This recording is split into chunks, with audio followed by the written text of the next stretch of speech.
So every time an incarnation occurs, it feels like this one.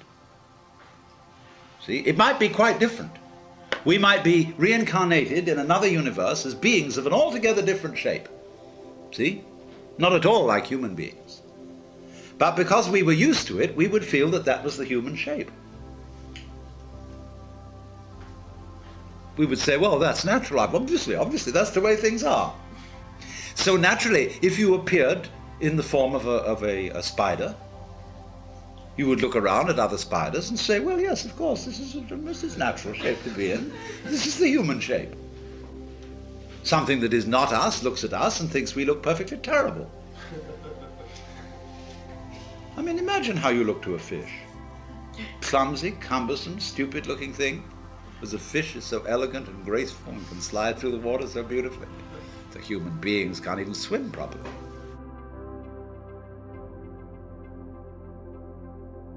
So don't you see that in every world that comes into being, or could come into being, it seems just like it seems now. And every species that you could belong to would seem like this one.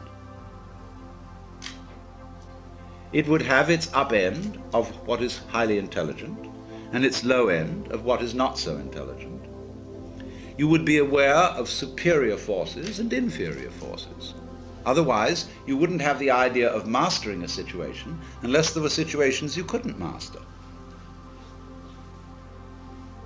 Now, we are not aware of species, of beings above us, unless you cultivate those forms of psychic awareness where you think you're in touch with angels or something of that sort.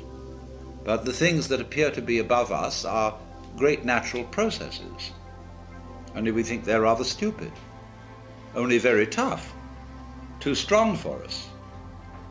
Earthquakes, the elements, also some little ones. See, the virus is a very troublesome being.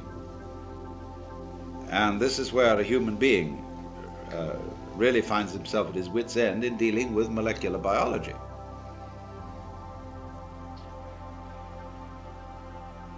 So, you know, if the monsters don't get you, the minsters will. The insects. The insects. I hope we don't go further down so that we lose what we already have. But that is built into every creature's situation, no matter how high, no matter how low. So, in this sense, all places are the same place. And the only time you ever notice any difference is in the moment of transition. When you go up a bit, you gain. When you go down a bit, you feel disappointed, gloomy, lost. You can go all the way down to death. Somehow, there seems to be a difficulty in getting all the way up. Death seems so final. Nothingness seems so very, very irrevocable and permanent. But then if it is, what about the nothingness that was before you started? So don't you see, what we've left out of our logic, and this is part of the game rule of the game that we're playing, is the way we hoodwink ourselves is by attributing powerlessness to nothingness and saying ex nihilo nihil fit. Nothing can come out of nothing. We don't realize that is a complete logical fallacy. On the contrary, it takes nothing to have something. Because you wouldn't know what something was without nothing. You wouldn't know what the form is without the background space. You wouldn't be able to see anything unless there were nothing behind your eyes. Now imagine yourself with a spherical eye. You can see all around. But now what's in the middle? See? Even if I have all this behind me in view, suddenly I will find that there is something in the middle of it all. There's a hole in the middle of reality. Like now, there seems to be not so much a hole but a wall, but any animal which had eyes in the back of its head would have the sensation I'm describing. Now, you may say to me, well, all that's wishful thinking. Because when you're dead, see? Now, wait a minute. What's that state of consciousness that talks in that way? This is somebody saying something who wants to make a point. Now, what point does that sort of person want to make? Like when you're dead, see? Why, that's one of the people who want to rule the world. It's to frighten you about death. Death is real, see? I mean, it's just, don't indulge in wishful thinking. All you people who dream of an afterlife and heavens and gods and mystical experiences and eternity, oh, you're just wishy-washy people. You don't face the facts. What facts? How can I face the fact of nothing, which is by definition not a fact? You see? All this is twaddle, from whichever way you look at it. So if you really go the whole way and see how you feel at the prospect of vanishing forever, of all your efforts and all your achievements and all your attainments turning into dust and nothingness, what is the feeling? What happens to you? It's a curious thing that in the world's poetry, this is a very common theme.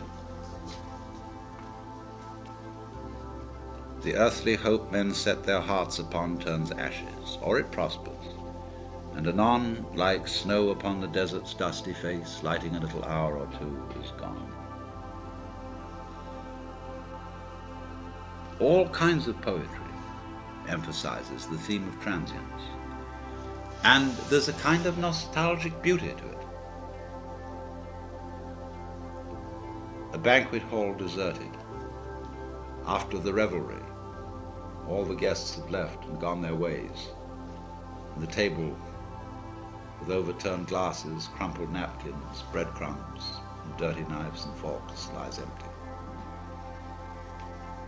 And the laughter echoes only in one's mind.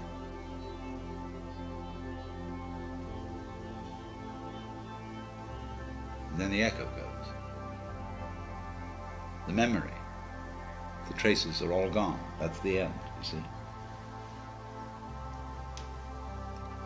Do you see, in a way, how that is saying the most real state is the state of nothing?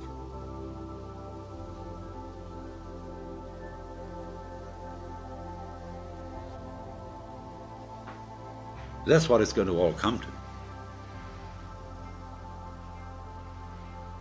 With these physicists who think of the energy of the universe running down, dissipating in radiation, gradually, until there's nothing at all left. And for some reason or other, we're supposed to find this depressing. But if somebody is going to argue that the basic reality is nothingness, where does all this come from? Obviously from nothingness. Once again, you get how it looks behind your eyes, see? So cheer up, you see. This is what is meant in Buddhist philosophy by saying we are all basically nothing. When the sixth patriarch says the essence of your mind, that's how it is behind your eyes, is intrinsically pure. The pure doesn't mean a non-dirty story state of mind, as it is apt to mean in the word Puritan. Pure means clear, void.